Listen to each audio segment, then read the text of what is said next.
হতভাগা কে জানি, আমার মতো মাও নাই বাবাও নাই। আল্লাহ বহু দূরে যাইতাম, প্রত্যেক দিন মা ফোন দিত, বাবা কোন জায়গায় আছে। আজকে কত দূরে যাই, মার ফোন দেয় না, মা তো নাই।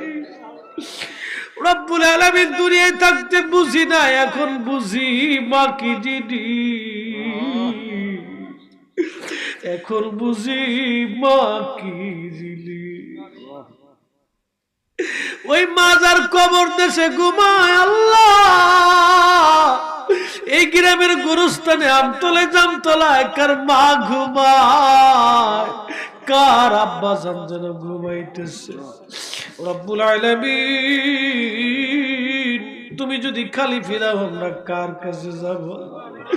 আমরার মা বাবার জীবনের গুনাহ মাফ করে দিয়ে জান্নাতি বানায়া দাও।